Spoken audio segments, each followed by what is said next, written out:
Monsieur Abdul Karim Sall, vous êtes le DG de l'ARTP du Sénégal. Parlez-nous de la question de la 4G. Où en est-on au Sénégal? Merci. En ce qui concerne la 4G, vous savez, nous avons entrepris de donner à titre gratuit des fréquences pour que les opérateurs puissent tester la 4G. Donc après cette phase de test, nous avons retenu de procéder à une phase de lancement d'une consultation qui permettra aux opérateurs, aux 3 opérateurs bien entendu, d'acquérir la licence 4G. Concernant toujours la 4G, nous savons que le problème des infrastructures est d'autant plus important que même les capacités ou les cahiers de charge des opérateurs. Est-ce qu'aujourd'hui le Sénégal est assez disposé ou bien l'opérateur national va mettre à disposition ces infrastructures qui sont en place comme cela s'est fait ici au Maroc? Comme je disais tantôt, nous avons retenu de nous faire accompagner par un cabinet qui va nous aider à faire une évaluation du coût des différentes licences que nous allons attribuer suivant bien sûr le modèle qui a été retenu par le Maroc et qui lui a permis d'attribuer les 3 licences avec les fréquences 800, les fréquences 1800 et les fréquences 2.6. Vous savez, en ce qui concerne les infrastructures, les cahiers de charges que nous allons mettre en place vont également faire obligation aux opérateurs, notamment sur la partie investissement, mais également sur la partie couverture. Ils auront des obligations de couverture territoire, mais également de couverture population.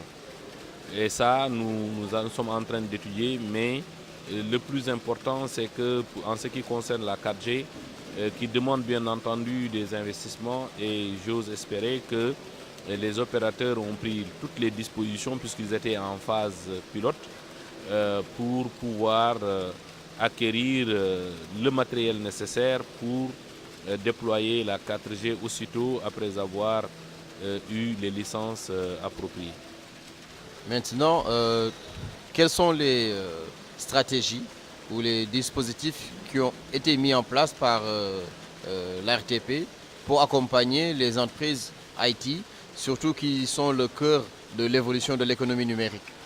Vous savez, l'ARTP, à travers son fonds de développement du service universel, avait décidé et d'ailleurs a accompagné ce qu'on appelle des startups qui sont actuellement incubées au niveau du CETIC, qui travaillent sur des projets qui auront un impact sur l'agriculture, sur l'élevage, sur la santé. Ça, c'est des choses que nous avons retenues en interne pour pouvoir accompagner le développement des TIC et le développement de la mise à disposition et pour la mise à disposition des applications qui vont aider les populations à améliorer leurs conditions de vie. Juste une dernière question. Quelle appréciation faites-vous du retour d'expérience ou bien de la coopération que vous avez avec le Maroc? Nous avons une très bonne coopération avec le Maroc et d'ailleurs le service universel a effectué une mission de benchmark.